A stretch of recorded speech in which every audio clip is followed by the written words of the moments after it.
I know what he's asking. The secret track. Secret track is released. Yes. I don't know how you caught on to that. Were you there on the gig? No, man. I read the Book My Show ka description. Okay. The secret track went out before the album.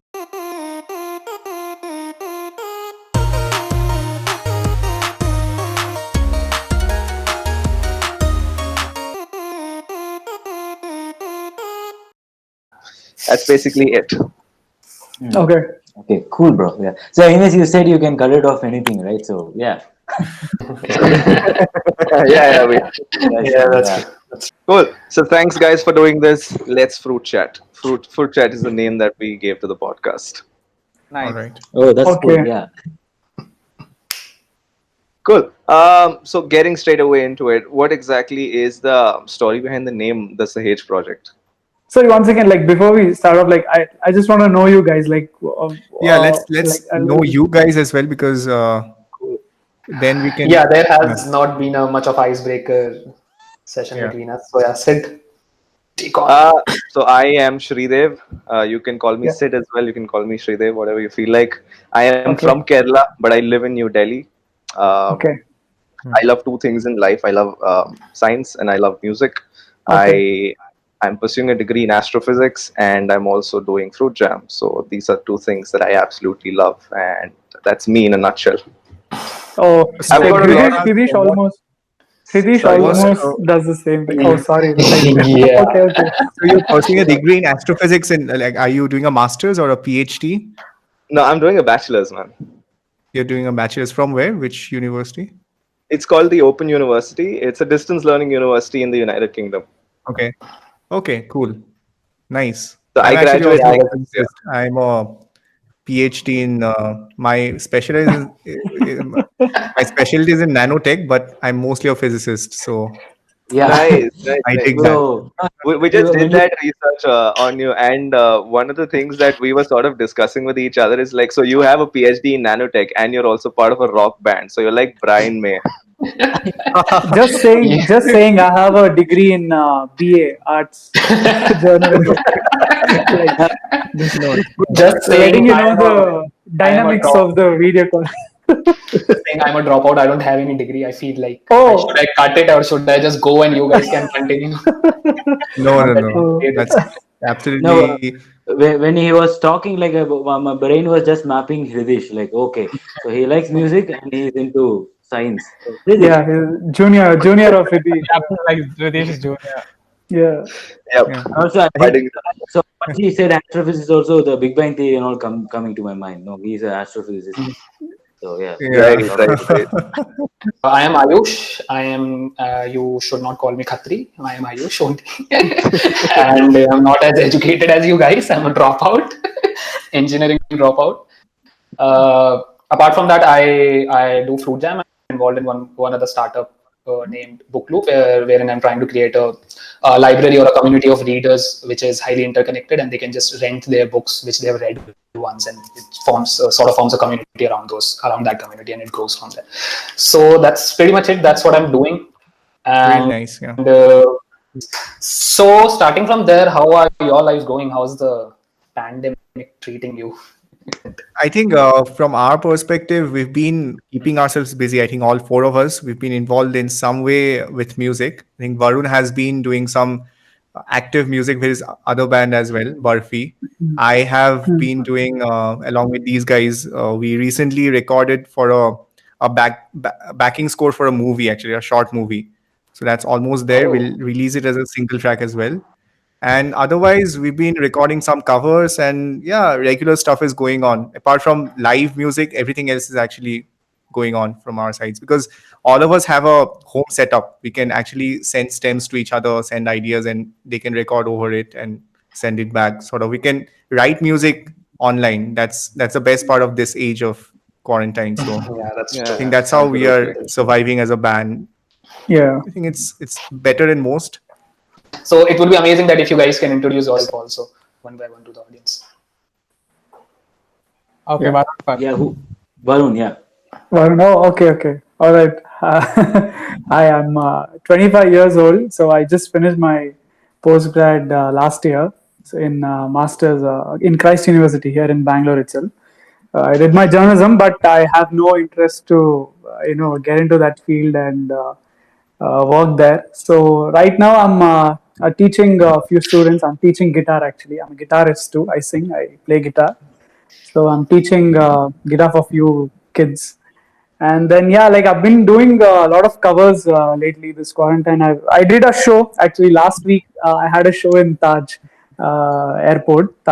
So we did a show for around 60 members. I think it was a wedding or something related to wedding event. So we did a show there. It was an acoustic show.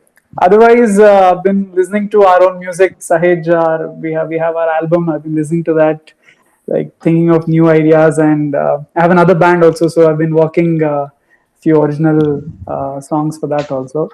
So it's going on. Cool. Saravana, do you wanna Yeah. go ahead? So my full name is Saravana Gautam. So I'm from Coimbatore, Tamil Nadu. And yeah, I'm also the same age as Varun. I'm also 25, going to be 26 in a month or so. Yeah, I did my engineering in bachelor's like 4 years back. I completed. I moved out to Bangalore to do music. So I was working in a BPO for some time, just to get some money and keep life going. And in between, I got an opportunity to work with the institute in Electronic City as a music teacher. And I used to like repair guitars and do stuff because I just want to be in between those things, like the guitars and the music and musicians and all. So yeah, things were happening, and I started doing freelancing like 3 years back. So I've been teaching freelancing from then. I have like a bunch of students. I take classes because after the COVID, I started taking online. But yeah, throughout the week, I take classes. What are And these freelance classes based on? based on like guitars, I teach guitars. Right. Yeah. So I have my own sort of a syllabus way of teaching. So I also I'm certified from Trinity also. That also helped me a little bit on getting a idea on what the syllabus and everything is about. Yeah, I've been Right. teaching since then. I teach like kids, adults, and I have a couple of students from US also. They take online classes. So yeah, it's going really good. Apart from that, I play with Sahej for the past 3 years. We've been playing. I was playing bass first, and then recently, some months back, our lead guitarist moved out of the band. So I took up the lead guitarist place, and yeah, things are happening. We are recording some songs, some covers. As Hreedish said, we did a movie also recently, sometime back. And apart from this, I have my solo project where I do instrumental guitar stuff. So guitar music, it's like a post-rock guitar music. I released a track couple of months back and working on some. And I'm into metal scene also. I play for a death metal band and a melodic death metal band. So yeah, things are happening, recording and doing shit. So yeah, keeping life going. That's it. Yeah, keeping ourselves busy, man. Everybody sounds Yeah. like they're extremely busy with a lot of different projects here and there. Yeah. Yeah. Anmol, do you want to go ahead? Yeah. So, hi everyone. I'm Anmol. I am 22 years old, and I am, like the kid of the band. If you've come to any of our live shows, you would have heard that a lot from our band members. So, yeah. Apart from that, I just finished studying my BS in cloud computing and big data. So nice. I finished studying from Reva University, and now I'm working in this company called Spectra Systems in Indranagar. So let's just leave the studies part aside. I'm so done with college right now, and so apart from that, yeah, I have my own solo project.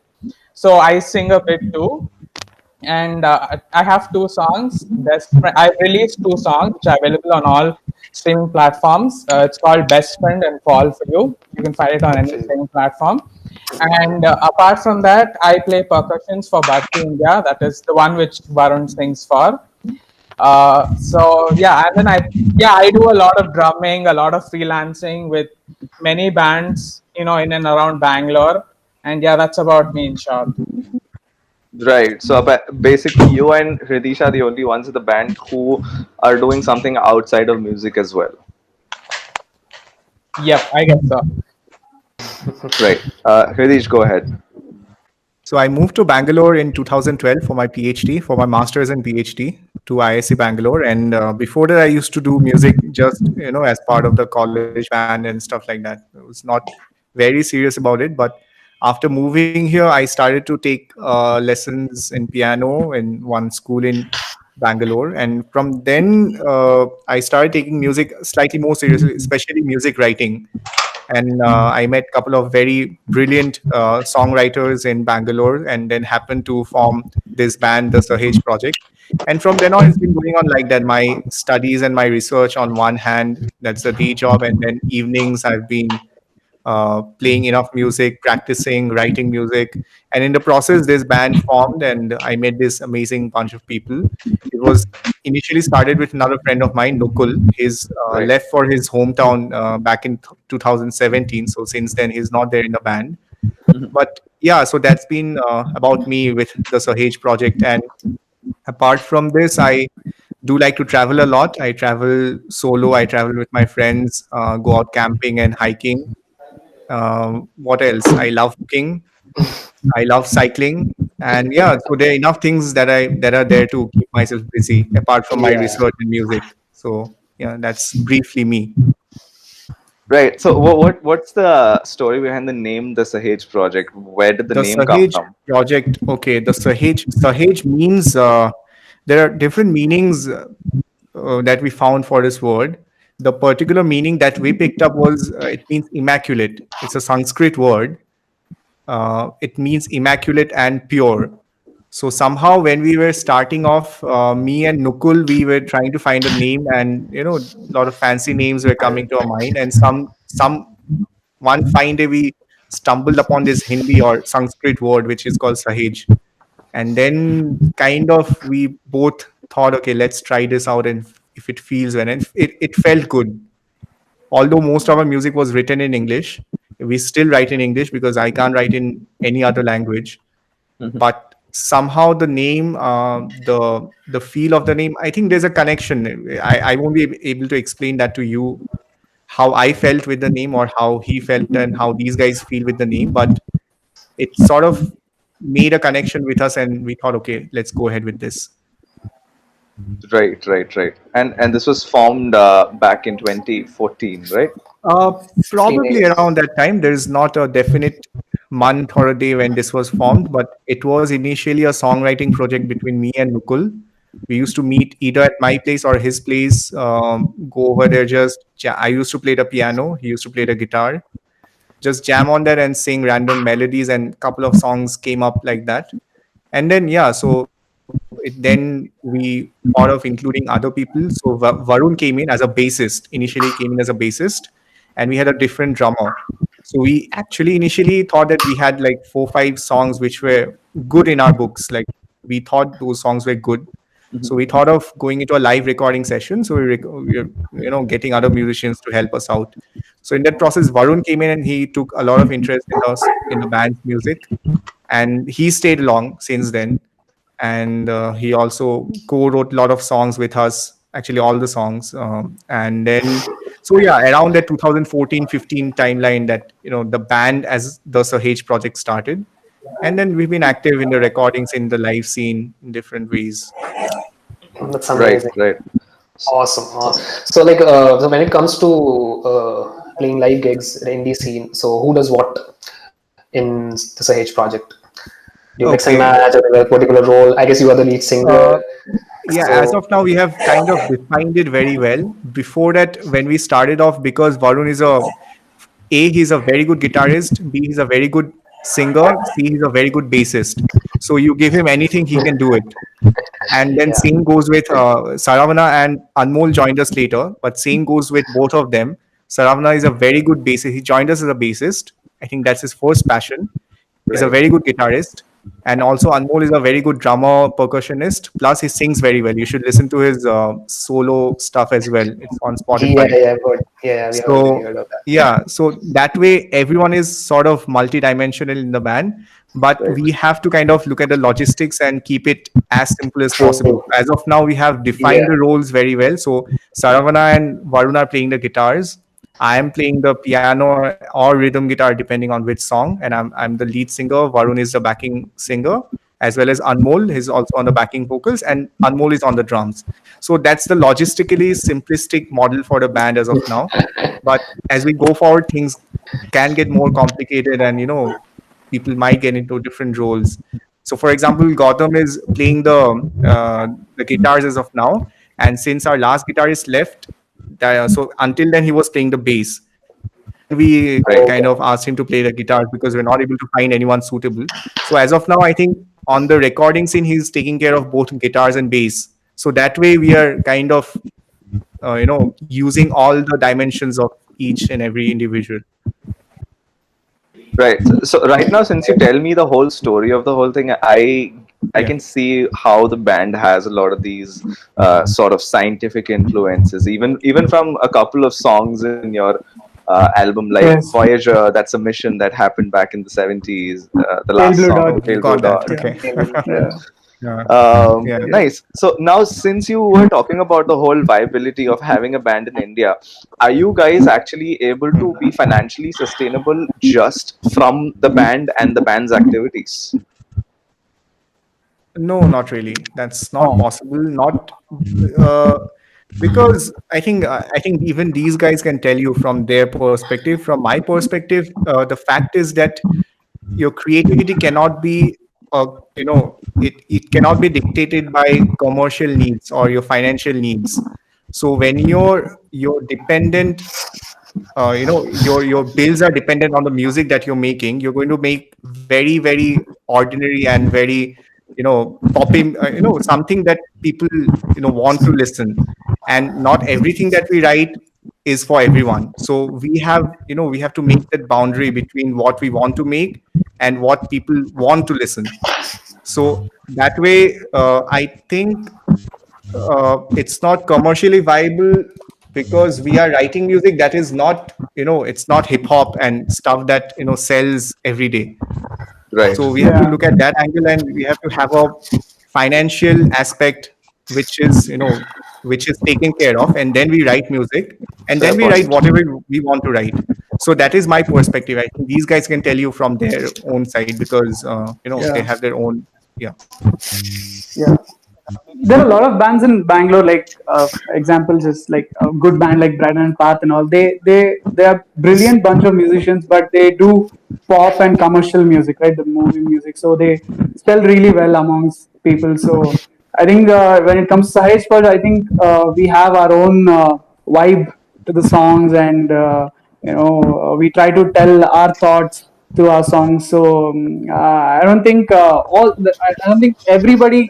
I don't think they can relate to our music. I think there is some set of people with certain kind of mindset and certain kind of thought process. I think they'll really connect to our songs, and yeah, So, yeah, in a country like India, there are like definitely there are a lot of musicians in Bangalore who live by doing freelance music. There are a lot of bands out there who does like no we at least before the COVID they did at least like 2 to 3 gigs a week. They earned a lot of money. They're like living a good life, not a decent life, a very good life they live by just doing music. Right? Yeah. As Varun said, there are a lot of people out there who wants to hear the main commercial music. So they don't want to take time to process the music or to understand. They just want to hear the music, just groove with it a little bit, and go on and do their work, and they yeah, just carry on with it. Yeah. Those are there are a lot of people out there, right? And also a band like us, we do music called post rock or ambient rock, you can call it as. So bands which does these sort of genres are very less over here, and those are the bands who a lot of the gigs which are happening where these bands play are mostly DIY gigs, right? There Okay. are very few organizers out there who organize especially these sort of bands. Like take a death metal, or take a take a like a post rock, or like a instrumental gig, or anything, or a lo-fi gig. Nowadays, if you go out there, there are like a lot of no artists out there in India who does same as like Varun said, does commercial music, and they earn a lot, right? So our Okay. music, as Sahel music, is especially for the people who wants to process the music, who wants to sit and listen and who wants to go through a different experience. So we don't want our fans to go through the same experience as the other band, because if you want to experience that feel, you have that band, right? You don't have to come to this band. So this band, we have our own vibe, we have our own colors, and we have our own stuff to deal with and do. So we have a bunch of fans who literally follow all our posts, follow all our music, who keep on sharing, Yeah. who try to get our name out there, right? So Right. we are really happy we have those sort of people out there and giving a lot in back. Like whatever we are giving them, they are giving us back. And yeah, we are really happy to be over here and do this sort of music, because down the lane after 30, 40 years, I want to look back and have a nice memory making some nice music more than a commercial music. So that's my idea. So do you guys wish to be maybe together or independently, wish to be financially independent just with music? Like no matter it's commercial music or whatever, but music at its core, or Yes. is it like Actually, that depends. Actually, like if you see the commercial music, okay, I can play with a band who plays commercial music for some time.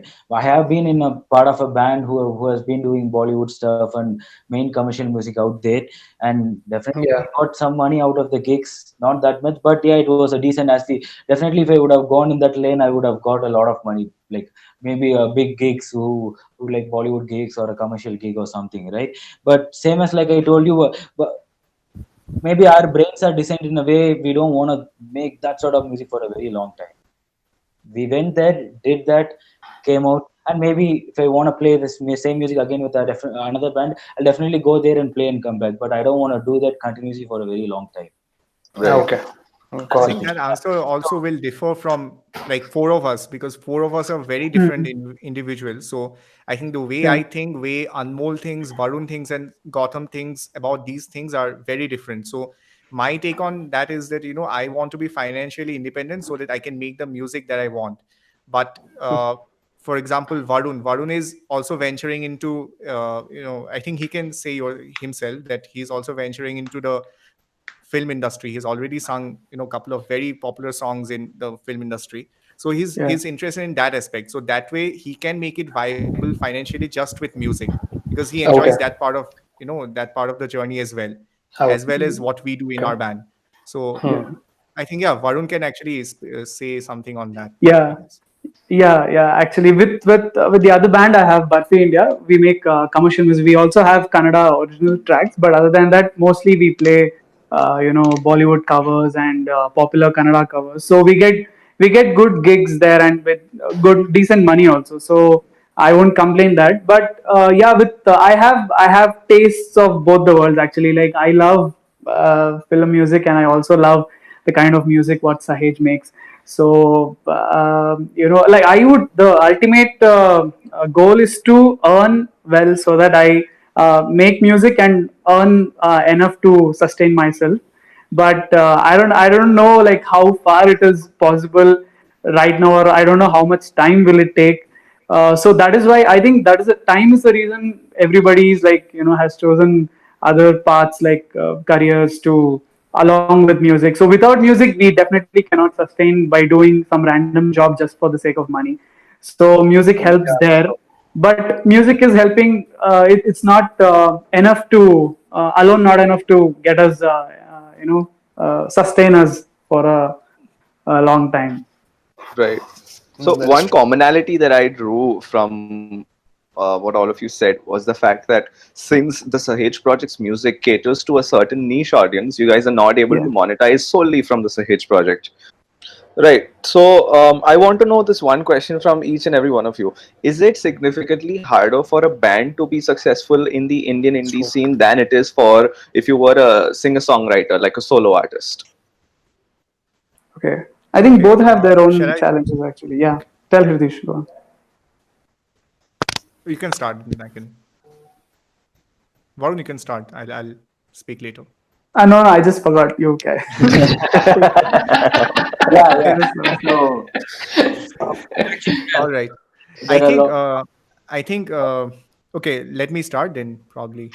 So I don't distinguish bands versus singer-songwriter as two different entities because finally it's the product. The product is very similar. One is a singer songwriter sort of production, the other is a band production, but it's ultimately music. Whether it's 4 or 5 people making music or whether one person making music, I think it falls, for me it falls under the same category of independent music. Yeah, And yeah, people have different expectations or different goals with it. So some bands are doing it for commercial success because they're making commercial music. Some singer songwriters are also doing the same thing. They're making very commercial stuff, in the sense, I yeah, mean, they would write lyrics which is not very I don't want to demean anyone, but they do not have any deep meaning into it. But those sort of lyrical writing sort of, it connects with a mass crowd to sing along, or sort of cuss words and stuff like that. There are a lot of singer songwriters who are doing that, and they're being successful, commercially successful, just with that. So I don't want to take anything away from it, but for me the product is what matters. It's finally you're making music in the independent scene. Some are taking a route which is very personal. So for us, for example, it is very personal. We write music from a very personal perspective. We are not thinking of what audience might want to listen, what kind of guitar riffs are cool at this time, what kind of music is cool at this time, which kind of synth or the EDM plugins are going to give us some more momentum in the scene. We're not thinking anything from that sort. Even if you're putting some loops and stuff like that, it's solely from a songwriting perspective. It's not from catering to an audience perspective. So it's a very personal songwriting process. I think the same does not happen with a lot of bands, and that's perfectly okay because they're trying to milk that commercial scene. Some singer songwriters are trying to write from a very personal perspective, and some are writing from a very commercially viable perspective. So yeah, I think it's same way difficult and easy, like whether in whichever category you are, whether you're a singer songwriter or a band, it might be equally difficult if you're writing music from a very personal space. I think yeah, also, answer to your previous question, it takes a lot of time. yeah, I think, like, I really think that our sort of music is going to get its momentum because, see, the kind of response we're getting with one album out and couple of music videos out, we are getting enough people to at least talk to, like enough people message us back. They say that this song really meant something to them. So when say hundreds of people listen to the album, everyone came up with their own perspective. People said, I like this song. Someone else said, I like this song instead. So that means that our music at least has that much impact on these many small number of people. So in time, I believe that it is going to go that far. But in this age where everyone is writing song, everyone is recording music, it's not a problem. I'm just saying that there's enough content for ourselves to stand out. So it's going to take time, and at some point I believe that we can be financially independent just with the band. But as Varun said, it's the time is the issue, that it is not possible within a year or 2 year span. It is Right. going to Okay. take years of slogging with the mud, and you have to really play the ground, and then finally at some point, I can give you examples of bands who are now financially stable just with their bands, and it took them 10 years. So we Wow. have to be ready Yeah, I for that think slog. That's that my take on it. And as a singer songwriter or a band, it's the same journey. I think it's going to be the Exactly. same thing. If you're going to write commercial things, you have a chance of getting more commercial success in the short term. Whether if you're in the personal space of writing music, then it's going to take a harder grind. Yeah, more so impact. so my perspective about this is basically on how you put out your music and how you throw out your music to people. So like if you basically say a band like Sahej Project, we basically go on our thought process which we like, and everyone of us have one particular goal about how we want our music to come out as, and what type of audience we want to hit to. Like our type of music hits basically one very particular type of audience, wherein they basically like our thought process of how we write our songs and how the vibe of the song and stuff. So it basically depends on how the band is going to run. And as you say, like it might, like as Ritesh said, it might take some time, but you just got to be really positive about it, and it will happen. It's just going to take some time. Well, and if I talk about the singer songwriter perspective, it's completely on how people respond to your songs and how much they like it, and how hooked up they are to your songs and how many times they listen to it too. And it also depends on consistency and how often you put out music so that people know that you are in the market. So Okay. people just can't, like, they just listen to one song and maybe they just love your voice, they love the way you're putting out your music, but you just stop putting out music. Maybe you have a streak of putting out music every 2 months, but then you miss out on maybe one or two, maybe some 2 months or something, and then so basically you're losing your fan base, you're basically losing people who are going to listen to your music. So you need to be very, very consistent. And Yeah, consistency is the key. Yeah. so unless and Yeah, until yeah. you're very consistent about the music you're putting out, I don't think you will be able to sustain. You need to be very consistent, and people should be very hooked up to your music. That's my take on it. Yeah, yeah. Right. And also I personally feel comparing a singer songwriter and a band is entirely different from this point of view, because if you take a singer and a songwriter, so the main thing about musicians is writing music, right? So that's what we want to do. We want to keep on writing music, and we want to put out there, and we want people to listen to it, and we want to keep on writing, putting out there, keep on writing, putting out there. But as a singer songwriter, it just up to his or her point of view, right? If the Right. singer and songwriter want to write a song, I can sit for 2 days and write an album entirely, right? But if a band wants to complete a song, more than three people has to put their time, and things has Right. to come together, and things have to work in that way, right? So, and also if you take a Yeah. gig, so right, if you go for a gig, there are 100 people. A singer and songwriter comes with his or her guitar or ukulele, and then they perform the whole song, and they get the money and go. But if a band goes, there are a lot of things goes inside. There are three guitars, a bass, a drums, and transportation. The money which comes has to be split by three or four, and it So has it's to be much more put complex in the band sense. in terms of bands. And also, and one baseline which applies to both, as Anmol said, is that you have to keep people like knowing that you are right there. You Yeah, didn't you go have to keep anywhere. feeding them. Yeah, I have to keep feeding them with new music. Just standing there, and you're writing music and putting out there. And as a musician in 2020, I feel music marketing is one of the very, very basic thing everybody should know. Yeah, You Yeah, know, yeah. absolutely. so it's so in 2020, it's not only making music, it's more about being popular, being advertising a lot, and being there. Actually, you have to be there. You have to keep on telling people you're right there, and you're putting music, right? So, So like, one other question that stems in my head from this conversation is, so if you're saying, so there's a particular genre of music and there's suppose 10, 20, 50 artists or bands are performing the same genre of music and it's keep on increasing. So another question is, how do you stand out? Because so I understand that you have a particular audience that you're catering to, but you also want to, if you have to grow, you also want to reach out to the audience that you're not catering to. You also want them to listen to your music, feel what you're doing. So how exactly. do you stand out in that sense? Like, Yeah. what do you So do to stand out? it comes to it's come down to the same point. You just have to advertise yourself, right? People have to know, right? So if you want someone to feel your music, first step to feel your music is to just hear the music. And first step to hear the music is making it available, so easily available for them to access it, right? If my Yes. music is selling out for 200 $300, and if someone doesn't want to spend a 200 $300 on a genre which you can hear free on YouTube, they're not going to come and buy it and listen to it, right?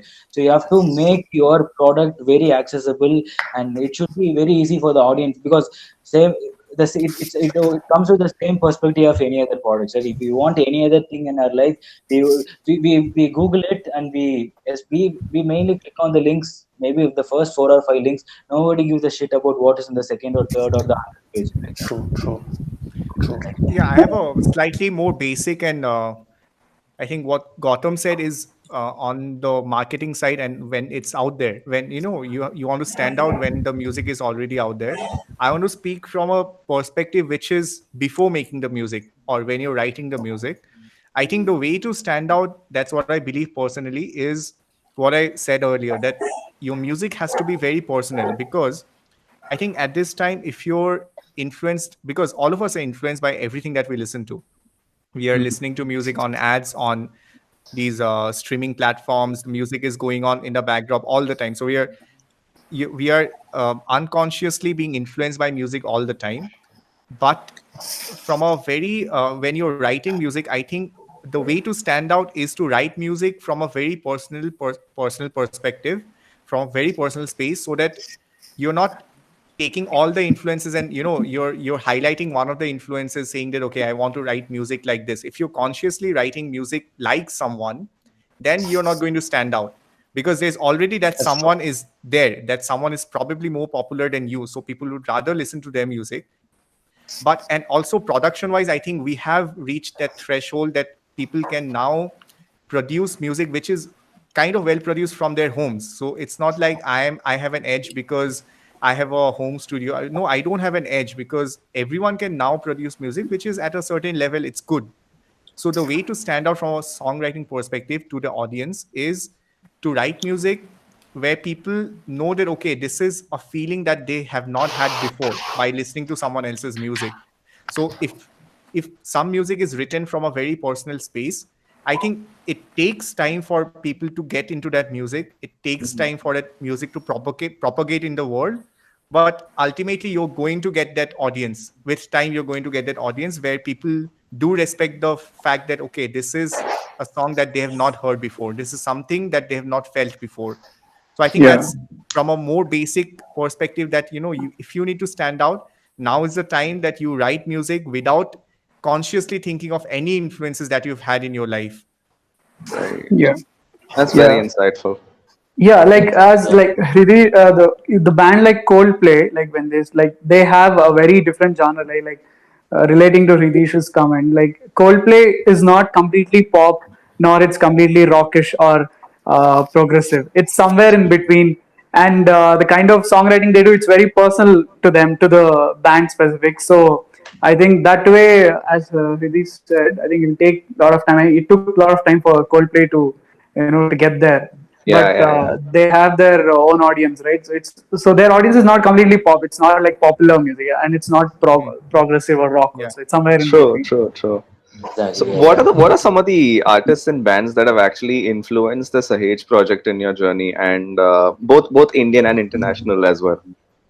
Yeah, Pink Well, Yes. I think Floyd. all of us, all of us Pink have Floyd different is influences. the Pink Floyd is like Pink Floyd. I've heard so much. So Pink Floyd is like a standard. So if you're talking to a rock band, no matter if you're Yeah. talking to a pop So band, if Pink you're Floyd talking to a has person with influenced me a lot. romantic music, Pink Floyd is Hmm. something that has inspired everyone across the board. Exactly. Yeah. So they Yeah, are so the Pink first. Floyd has influenced me.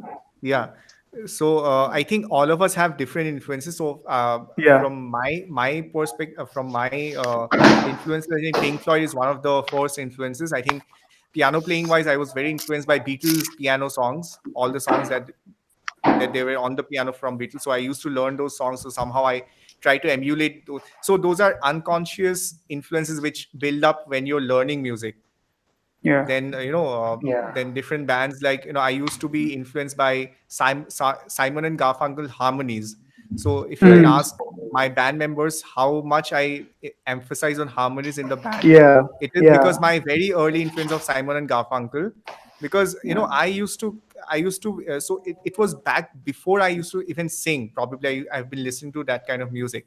So I used to be yeah, mesmerized by the harmonies and how they sing two words, a single word in two ways, and it sounds completely heavenly. yeah. Have you So heard of the that Milk way, Carton Kids? I was coming Milk to that. I Carton, was, no, not really. Have I? A lot of people Uh, compare them with Simon and Garfunkel. I think you should really check them out. okay, sure. Yeah, Mm, I should. So yeah, coming to the influences, so there has been different influences in different parts of my life. Then music learning wise, then production level, I have been heavily influenced by Steven Wilson and Porcupine Tree. I've been trying to get a lot of ideas from an Indian act called Blackstrat Blues. Their production, I think, in India is amazing. one of the best indie productions Yes. that you can ever listen to. So yeah, so at various levels, there are different influences for myself. That is what I say, that is for myself. I think all these other guys and the previous members had their own yeah. influences, and when they were writing the songs along with us, they put their influences Yeah. into the band. So I Yeah, think that's how the my band works. yeah, my bass lines when we were writing Reminiscence of a Lost Canvas, I think it's a condensed form of film melodies, like film movie. Like I used to listen to a lot Background of tracks Kannada that go songs. on. Yeah, yeah. So all my bass lines came from that actually. Especially, I think I started with a track called Mirror. Yeah, So mirrors. the Mirror bass line goes like dun dun dun dun dun dun dun dun dun dun dun dun dun dun. It's melodic, right? Like so, it was.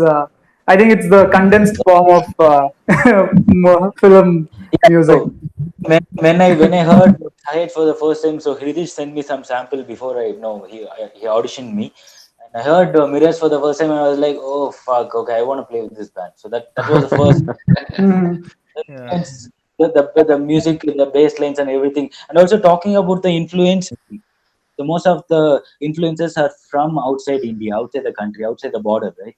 So doing this sort of music over here, and as Varun said, the bass lines, he got inspired from Kannada movie industry. Like even I can connect to some of old Ilayaraja songs where the bass line goes exactly like a old movie, Yeah. right? I can really taken all the influence from there. Sahej's music is kind of a mixed product of everything actually. So I have a But I should tell you that even though we have influences, I don't think we should be using it as. I don't think it has influenced our music, the Sahej music, because the Sahej music is so new and so raw exactly and so us. yeah. It's I feel it's new, and it's new and it's different because everything is mixed together and a different form has been taken, right? yeah. So starting Also, I whoever, think, yeah, yeah, continue. yeah. So whoever started writing music way days back, so they started writing the first pages of the book, right? We are just continuing the book. I basically had like the Bollywood influence, and I used to listen to a lot of rock and pop, Brian Adams and Nirvana and stuff. So for me, that was the influence, and then I met Ritesh, and Ritesh introduced me to the songs. So basically, the whole production of the songs had already happened by the time I had joined. So he introduced me to Mirrors, and he asked me to try it out. We met in the studio called Ala Factory. It's our friend's studio. So we met there, and he introduced these songs to me, and I really liked the vibes of the song. That is how I shifted to this genre. Right. So he's Yeah. coming from a totally different genre, but now he's digging this. I mean, now I think he's a far better drummer in this genre than when he joined, I think 3 years back. So Yeah. I think that's how So things have evolved. Anmol and Varun are basically the guys who sort of came from more commercial backgrounds, and they sort of moved Yeah. into the ambient rock niche. No, I Yeah. would Yeah, say they also have a commercial aspect to their influences. But I think when we do our music, I think that's what I was going to say when Gautam was speaking, that although we have these different influences, you cannot see one influence, or you cannot say, okay, this song is predominantly, it Yeah. caters to this sort of influence. So Right. exactly. you Yeah. cannot really pinpoint the song and say that, okay, I mean, you might think that way, but overall, if you look at it from a very neutral perspective, I have not thought about a song saying, okay, I want to make it sound like Beatles or Pink Floyd or any of those bands. So I think those are very mixed sort of things, which comes as a good, nice pudding on the plate when you mix different ingredients and you do not know Yeah, what was actually in there, exactly. but It's it it's still like a comes new as a good pudding. dish cook actually. Yeah. Yeah, it would work. It is It's working. So actually this quite beautiful that you guys have come to this kind of unsaid agreement where you can, not have to vote or argue and stuff like that, and you can just be in the same page. And I feel that's what a lot of bands lack. 90% of bands fail because of the lack of that kind of a chemistry, and it's kind of cool that you guys had that chemistry. Yeah. yes. Now, speaking specifically in terms of the debut album, it took 4 years for you to make this entire album from scratch. Yeah. What exactly took you guys so long from day one to year four, and what were the major setbacks in terms of completing this whole project? Hreedish, go on. Yeah, I guess it is. Oh, by the way, just to put an experience. So, you all of you mentioned Steven Wilson. Did you guys see Steven Wilson? He came when he came on yeah, Weekend, right? yeah, On yeah. I 17, I went guess. and watched him in Pune. I I think I he saw was this. I went and watched on somewhere Shillong. in Shillong, yeah, Shillong. Byram Ponds at the place. Yeah, yeah. Dude, I went to Pune it because was yeah, it was like surreal, man. Like the the surround. concept, the concert was going to he was supposed to come in at 9:30. I guess it was the last day, the last act, and Yeah. people started lining up in thousands before from 5 p.m. 6 p.m. because they wanted to see him, and he just comes on stage. There are people who like to talk, who like to say something, address their audience. Nothing. He played. just came. It's all set it up. He just came and he just started playing, and everyone was silent. It was like, oh, nothing. It was silent. They was listening to Dude, I it. was He went crying in away. that concert. I was crying in that concert. That entire experience, it was a surround sound experience. Okay, Yeah, and I yeah, went to Pune because I think the Bangalore gig was announced much later. So I bought the Pune NH7 ticket much before, and it was a 3 day concert. I just went for only Steven Wilson, the final day, the last show. yeah. I just went I for went that. to I went to Shillong, and it was very very chilly. And I was one of that person. I was one of that guy who was standing there from 4 p.m. for a 9 p.m. Like fuck everyone else. I'm not going to see anything else. Standing in the front row. It was so chilly, and it was an amazing experience. Amazing. So I saw him in Bangalore actually. So Bangalore is the last stop for the tour. So he finished the Yeah, tour. the Hands Cannot Erase tour was the last one, right? Yeah. I remember some other musician was playing. I really, as a musician, I really feel bad that because there were two stages on either side. Yeah. Because 4 o'clock, Steven was supposed to come out 7:30 or something. The fuckers were just standing over here. We didn't even give a shit about who was going to.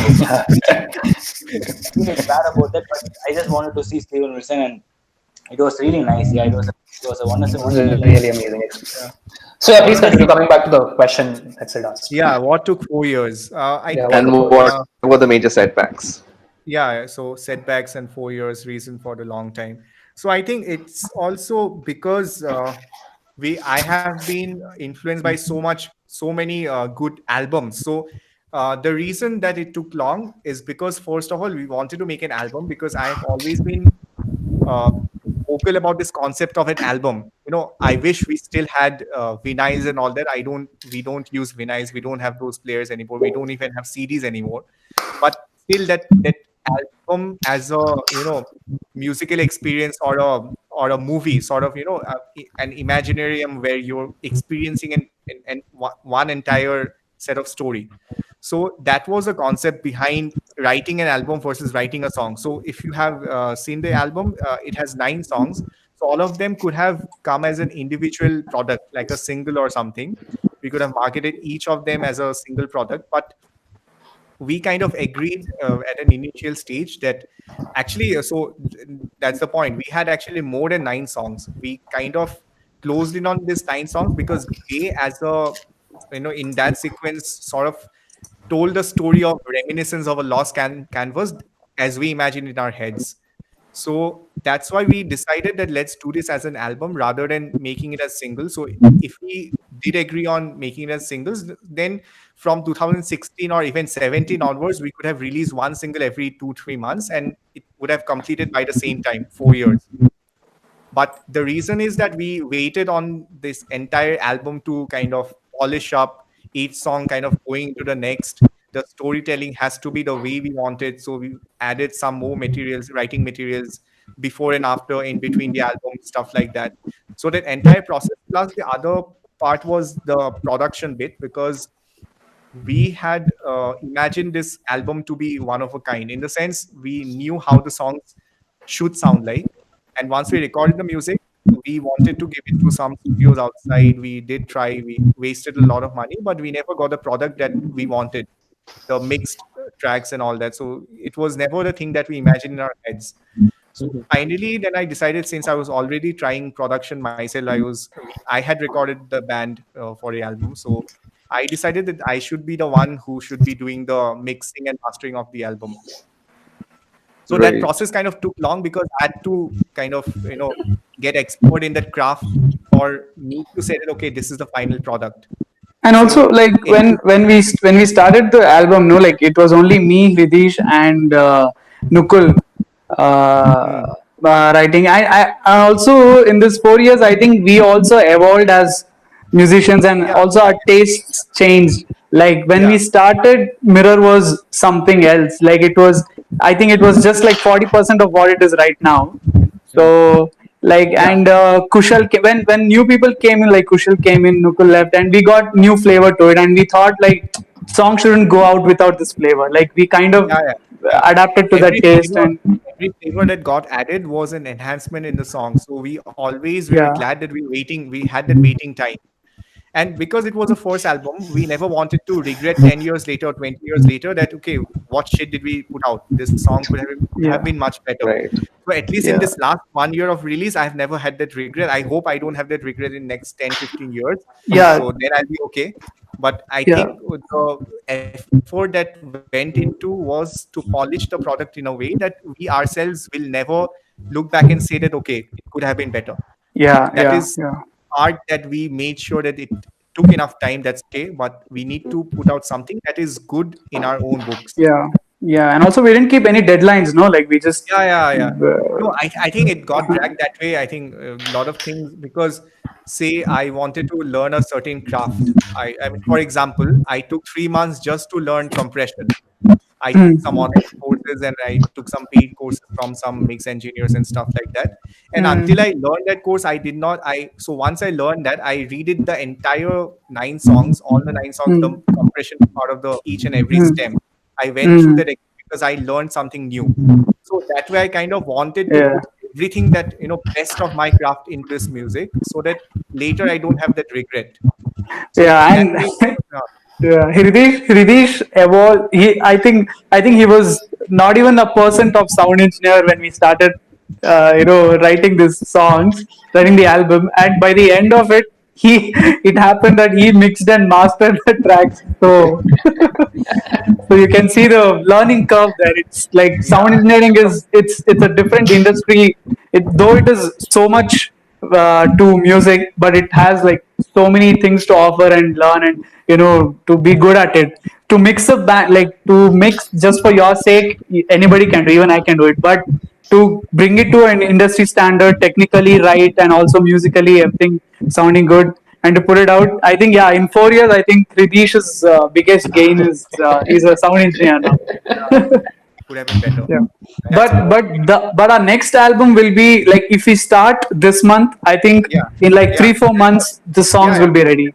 Exactly. So So now that Okay. we have, So if that's each great. of you had to give just 2 pieces of advice and tips to other bands and artists who are working on their debut EP, specifically debut EP or debut album, what would it be? And I want each of you to answer this. So let's start with Anmol.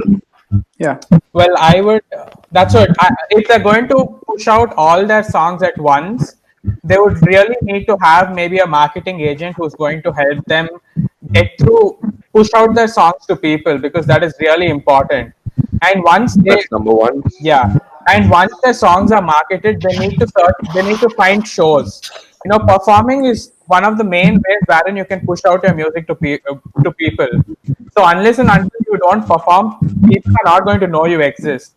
Just try for the smallest of the smallest gigs, but make sure you perform regularly, so that every show you perform is going to get you at least 1 or 2 new audiences, which are going to, those audiences are going to stay for you for really long.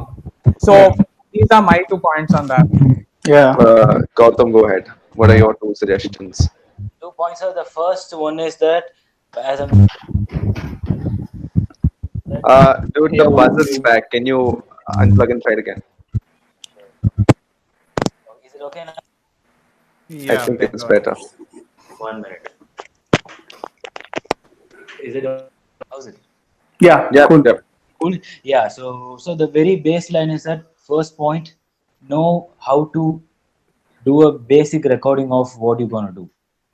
Just learn the basics of recording, because as a musician in 2020, you don't have to wait to go to a studio to record your stuffs or anything. Mixing and mastering is a different scene, but recording is a different scene. So just try to learn your basic stuff.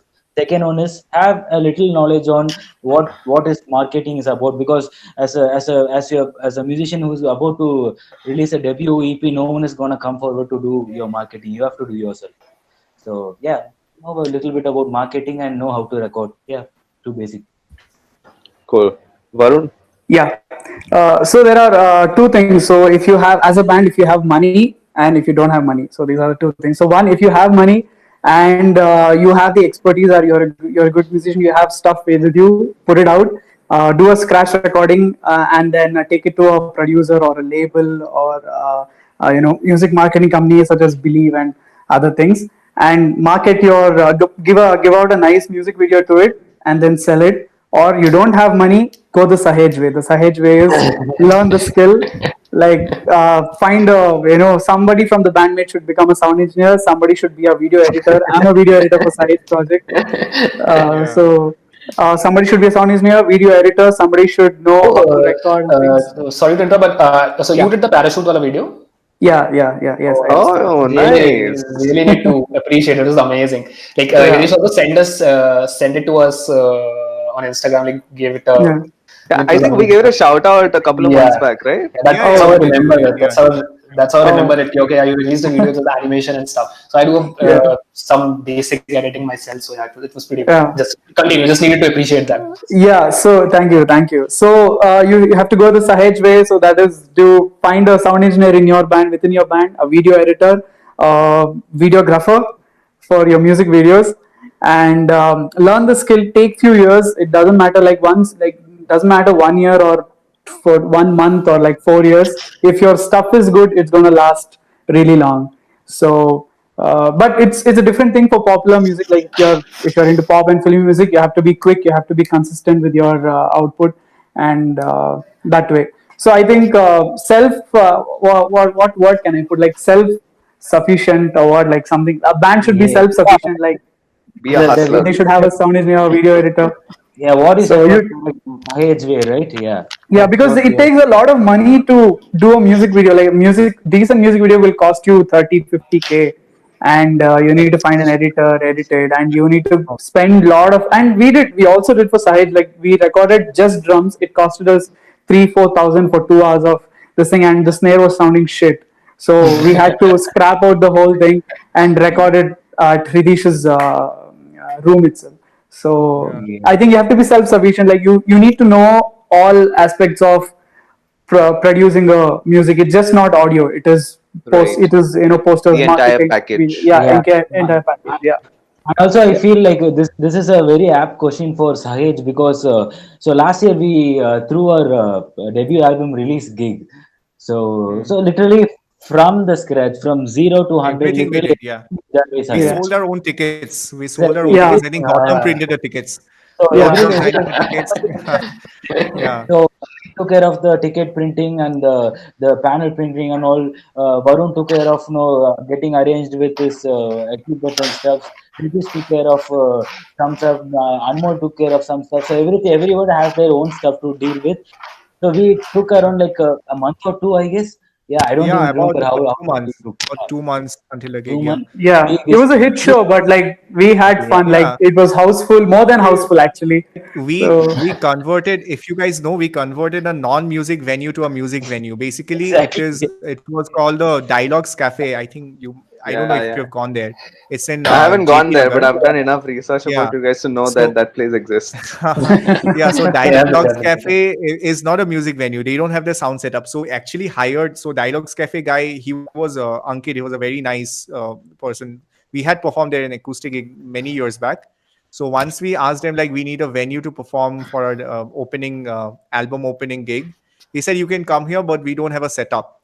So we contacted the sound guy who would set it up there, and we Oh, actually shit. literally with the sound guy we took the entire Sunday morning out just to set up the stage and all that space on, like we decided where is going to be our stage, how the sound system is going to So yeah, be, it and was then DIY. our Yeah. so Yeah, yeah, yeah. there's a fourth another member of the band called Apurva. He's the live sound engineer of our band, so he set yeah, up the entire sound stage and all that. So Sounds we set up our, exactly.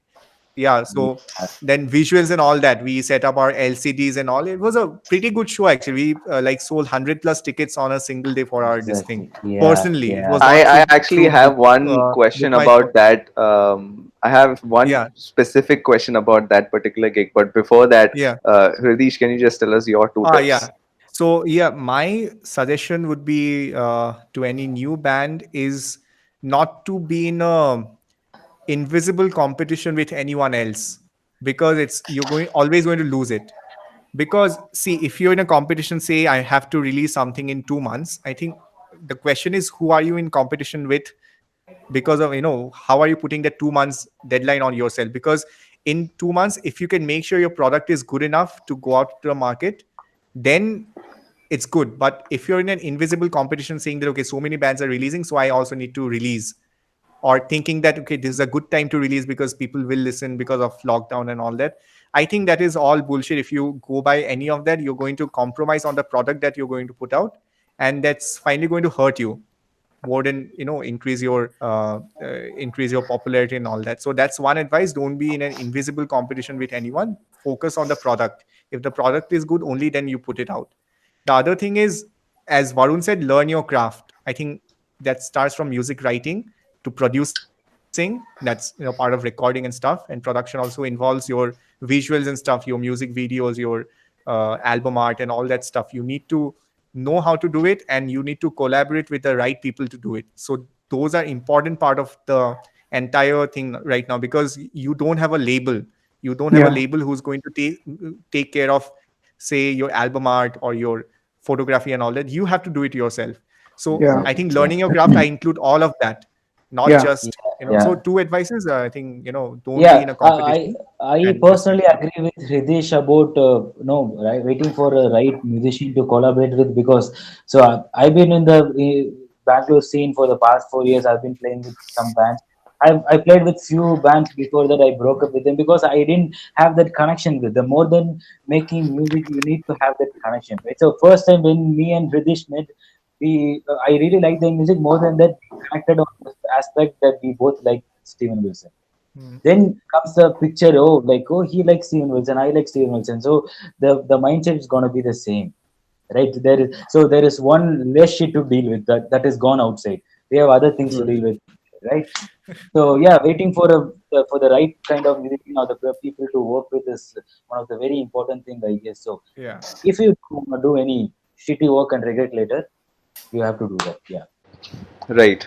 So coming to the gig wala question, during your pre-album launch show at the Dialogues Cafe, you guys were gonna play a secret track which was not there in the album. Which one was that? Have you released that one yet?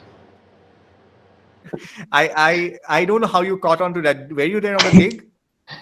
No, man. I read the Book My Show ka description. Okay. The secret track went out before the album, but it only went to the people who pre-subscribed to our album, pre-ordered the album. Exactly. It only went only to that many people. And if you're interested, I can send you right now if you want to really listen to it. Please. It was secret track, I think. Yeah, I would love to, man. It was like a special gift to the fans who want Sahej stuff. Yeah, exactly. Because there were a certain in a set of people. It's not in hundreds. It's less than 100 number of people. But they've been encouraging us for many years now. So we wanted to make something special for them and something very personal to us. So we said that it's a track that no one else is going to listen to. So until now, we have not really released that as a single as well. It's just I don't know. We haven't even thought about that actually. Until you yeah, I think we can now think about it. That it's been about a year. So like no secret anymore. Like they must have told them to their friends and everything. It must have spread back. Yeah. So, but it's still like an exclusive thing that remains within a small community, which makes it all the more special. Yeah, exactly. Yeah. That's very sort of. We wanted to make them feel special because they've been special to us. So like one general question that I had was, so we are also in the indie music scene. So how do you think the indie music scene, so indie as a term, indie music scene, it's come just like it's very recent. So how far is that come and where is it going? What do you feel about that? If you're okay with it, then like it's then everything is cool. But if you're looking for like stardom and like a movie actor kind of recognition and like girls around you and all that, then I think you'll have to work your way out, like market your stuff, like be more popular in popular side. But if you want to produce music which you want to produce, and you don't really care for they are important. Audience are definitely important. You're making music for the audience, but if you're cool with it, then everything is all right. Yeah, and people are also not open for independent music. They are so accustomed to getting Punjabi songs popped up on their YouTube feed, and like T series releasing like 10 songs in a day, and they're all good. Like, I love them, I like them, I like the melodies, but they're not accustomed to going to Spotify and searching for a particular band, listening to their Exactly. album, So sitting that through means half an hour. Yeah. Yeah, yeah, I'm going to say So something on what Varun is saying. I think Anmol wanted to say something after yeah. that. Yeah, please, I, please. on Spotify, people try to sponsor their music, which is a bit expensive on Spotify.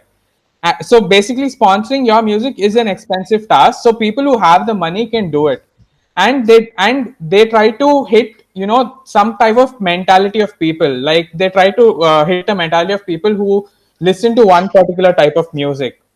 So what I feel is it depends on how people take in like how people react to your music, and how they're going to what do you say how they're going to accustom to the way you play your music, and how your fan base works, and how people share your music. So it works on that. Okay, Right. I want to answer the same question. So, what I think is that it's in the same lines as what Varun and Anmol were saying, that the audience in India, specifically, I'm going to answer for India, about independent scene is the fact that we have not had an independent label for a long time. It's only the last 10 years that we've seen emerging indie artists who have produced their own music and they have tried to break into the scene. Earlier, the music that even I grew up with was probably a commercial music from Bollywood or different, film industries around India. True, true. So the problem lies there. The mentality of people is going to develop with the kind of things you're fed, and yeah, we've True. been fed that kind of music for a long time, even in my childhoods. Thankfully, I had some exposure to different kind of music, so I made my own way, but most people don't, and that is the problem. That's why you have an average audience here for independent music. People do yeah, not appreciate the fact that there can be good music in the indie scene outside the T series label or outside the there are great music out there, there's no doubt, but that is a music that is also provided with a lot of money. I mean, I think T series music is not going to get popular without the money involved with it, the marketing money which is involved with it, and the yeah, independence That is has true. zero money with it. That's The true. money that they have is gone into creating the music, but they have no money literally to promote the music and any of that sort of, even Spotify promotion and all that. So the problem is that people have an average taste in India, especially about the independent scene. They do not see that, they do not even know that that sort of a scene exists in India. That a lot of Right. these singers in Bollywood actually came from an indie scene, but they never supported that indie scene. Only when they became a big Bollywood singer, they would know his or her name. That sort of a mentality True. we have here. So I think, firstly, and the other fact is that now in the time of AI and all that, the internet is actually milking that sort of average taste of Indian yeah, singers. Okay, so they're yeah, going to put yeah, more music, more Punjabi hip hop songs on your playlist rather than introducing you to more indie scene. The internet Yeah. is not helping the indie scene actually. They're just yeah, going against it because they will obviously cater to the people who are putting money in YouTube or Spotify. They will not sponsor, Okay. advertise our music who have no money behind in the Spotify playlist, right? Okay.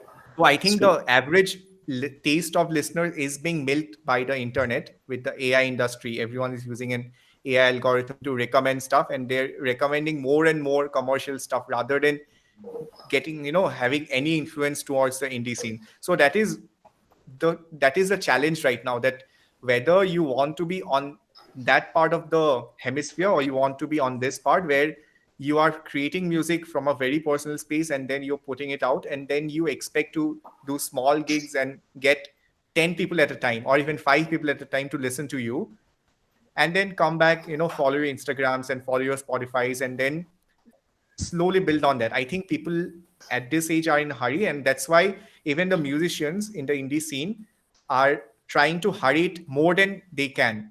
I think indie scene is because of the internet and the AI bubble and all that. You're not competing with a equivalent force. You're you're competing with something like a T series label or an industry label, which you're always going to lose financially, because you don't have that much money to, have your album cover up on everyone's phone. Yeah.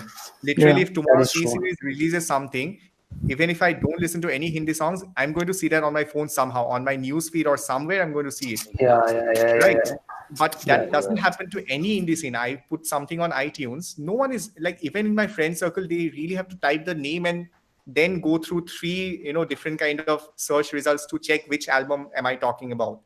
That So so the album actually starts from the song called Voyager, and it culminates at this track called Pale Blue Dot, and yes, both of which I can relate to the actual Voyager 2 mission, which actually clicked that yeah. picture, and Carl Sagan gave that huge speech about He wrote preserving an the essay. Pale He Blue wrote a Dot. pura, he wrote an essay, and then he yeah, wrote a Pale book Blue also Dot on that. essay. Yeah, Pale yeah. Blue Yeah, Dot. yeah, Wrote a yeah. book and an essay. Yeah, He yeah. has a It's speech on that. amazing. It's Yeah. just in that particular time. I am some if I'm reading that and there's certain things in that particular essay, I'm like, how, like, I need to have a prerequisite knowledge of almost everything that is astrophysics to reach that. And he wrote that in the 90s. It's Yeah. just Sagan is resonates with great, a lot man. of Sagan is love. yeah. So what I'm coming to is, so obviously you guys are influenced, and this album itself has certain influence from a lot of scientific aspects Yes. related to history. Can you tell us a bit more about the album with respect to that particular context? So I'll tell you in brief what imagination I had in mind. Reminiscence of a lost canvas. I think when we started writing was, initially it was just bits and pieces of songwriting, and it was not a concept. The concept came into picture when we were writing the song Pale Blue Dot. And initially we kind of jammed along with a Carl Sagan speech, and it was an instrumental jam. And the final product that you see, the most part of it is actually a live jam between the guitars, bass, and the drums. They're live, and we've not even time corrected them. If you know what that means in production, we have Yeah. not really been quantized, and it's just with all Right. the imperfections, it's still there. It's a live Raw. jam. It's raw. And then we have put, yeah, it's raw. And then on top, of course, we have put in new guitar layers and vocal melodies and a speech. I think that script was written by me, the entire voice speech. Then it was the narration was done by a friend in the US. So it was entirely a collaboration between different musicians. So the concept of the album actually came when we were writing this song, and then we started looking at a bigger picture as an album, like how we can tell a story. So the story I had in mind was probably from a documentary about Voyager, a Voyager documentary. I think in one of the NASA websites or their YouTube channel. It's a long documentary. If you have patience, you should watch it. So there came a line in the documentary. It tells the entire journey. And if you guys know, there were two golden records put in each Voyager, Voyager 1 Yeah, and Voyager yeah, 2, Right. which yeah. is kind of going to go on forever. If someone ever intercepts, some civilization ever intercepts, they can really read the golden record and know that humans existed in this thing called planet Earth. So what stood out for me in that entire documentary was a part where they said that this spacecraft is going to outlive every one of us. So if we are, as a human civilization, going to end in the next 1,000 years, or maybe during COVID itself, no one knows what's going to happen. So It can happen in yeah, months. but 100 years, 1,000 years, maximum few thousand years, and you're going to go away. We are Yeah. dispensable. But it's a human creation that is going to go on forever, right? And that kind of hit me very hard, that there is something that you can create that can outlast everything else in this universe, that you can create. That was my sort of idea, that okay, I mean, I want to write more songs on this, and then I want to tell a story on this. So that's how this entire concept came in. Then then we started writing different songs. But that premise for me, as a concept album, was that when you can think that you can create something which can outlive our existence, human existence, not just my existence. So, and Yeah. so basically, briefly that, and then there are a lot of very specific influences, very specific ideas about the album. which if I spell out, probably it'll be uh, too much of a personal dictation on the album, which I don't want to do. Right. Yeah, because all these guys, even Nukul and Nikhil, when they were part of the writing process, they had their own ideas. It's not that only my idea came out in the album. This is my Right. perspective. This is what Have you I guys when listened I to this band named Public Service Broadcasting? public service. No, not No. really. No. Just give a moment to listen to that band. They also do somewhat a similar thing. They take scientific experts from the past, which were like revolutionary things that happened in the scientific industry, and Public then they service. broadcast it. Broadcasting. So check out their album. It's called Race to Space, and these guys have done It's a really amazing. interesting thing, which is something like, so you know the whole space race, which is right from the Gemini missions to the Apollo missions, Yeah. where they landed on the moon, and they took their fans on this whole journey, right from the first Gemini mission till the whole Apollo 11 missions, and they have actual uh, Recordings from the recordings from the station. mission control room, and they've actually it's a very analog sound. It's they use a lot of moogs and stuff like that. It's really new. So I you think can you guys listen to everything, like who's used in this, used in that. You can listen to all of that, and it's like it sorts of take you on a complete journey from that period. It's amazing. You guys should give it a listen. In that thing, I want to give you an inside view of certain things that we have put in the album, which probably 100% of people will just not listen to or miss out. So on Yeah. Pale Blue Dot, there are some voice samples you might have listened to. There's a interlude in between. So there are few voice samples in different languages. Actually, that all those things are part of that golden record. So in golden record was created by Carl Sagan Yeah, personally. yeah, yeah, yeah. So he had the project of putting content on the record. What do you want to put in, say, 10 MB of space, which you want to put out, and a million years later someone would read it, or listen to it, or view it and say, okay, there was a human civilization. So he recorded saying hello to an alien civilization in different languages Yeah, around the world. yeah. So they also picked out various Indian languages. There was Kannada, there was Uriya, there was Hindi, there's probably Nepali. So in between, if you listen to it again in the interlude, I have actually put some of those voice samples from the golden record. And then there are golden records, Oh, some of the voice samples, some of the sounds that I've used in the initial, and even in different songs are actually recordings of space. So you can actually, although space has no medium, you can record all the frequencies that there are in space, right? And then you can recreate those samples on your speaker, because those are audible frequencies, at least from 20K to 20,000 20 hertz to 20,000 hertz. So all those frequencies can be so basically you can download those frequency samples, you can play it on your DAW, and it can actually create some sounds. So I've used a lot of those space sounds recorded on Voyager and few other missions, which are freely available on NASA website. Some of those things are also part of that song and few other songs, like as voice samples and stuff like that. So yeah, these nice. are some things that people wouldn't otherwise listen to. So these are basically the Easter eggs that you guys have Yeah. laid out throughout your album. Cool. I think that's a wrap for now. We've covered almost everything over here. Thank you so much, guys, for doing this. It was super fun and insightful as well. More than fun, it was much more insightful.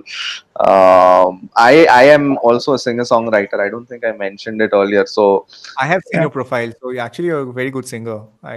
oh, I checked thanks, out the man. profile. Yeah, yeah, Thanks, man. yeah, yeah.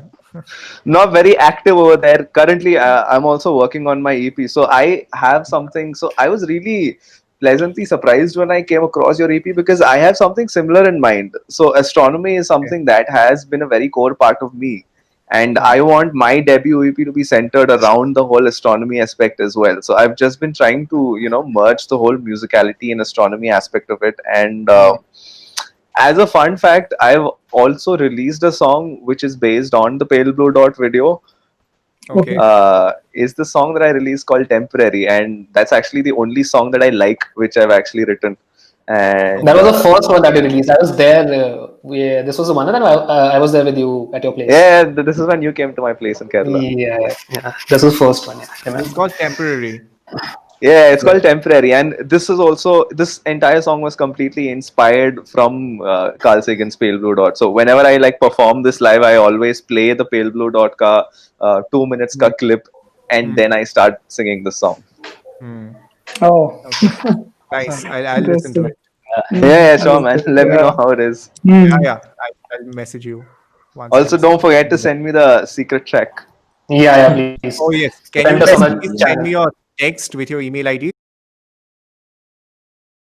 This actually really great because I guess it's been like 4 months since I saw Varun and Anmol, like since we met, and Hreedish also, like Yeah. we have been like Hreedish and me have been like talking about stuff, and but Varun and Anmol, I guess it's been a long time since I saw them also. It was good catching up with you guys also, and Yeah. thank you guys for this, and thank you guys for keeping the indie scene alive, and Yeah, yeah, seriously. I really want to shout out to these guys because see these small acts like Fruit Jam and few others, like there's this house concert and few others. Like I really appreciate you guys.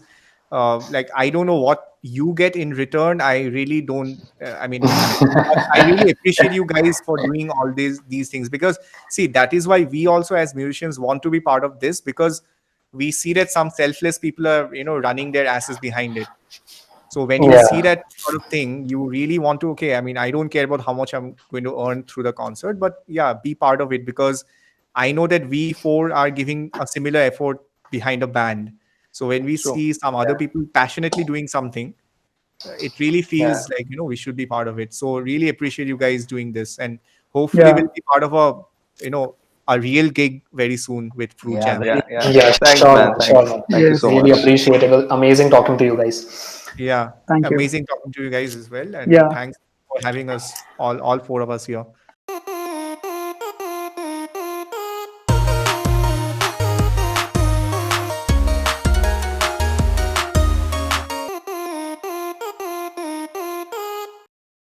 Varun, you can start. I'll speak later. No, I just forgot you. Okay. yeah, yeah. Yes, So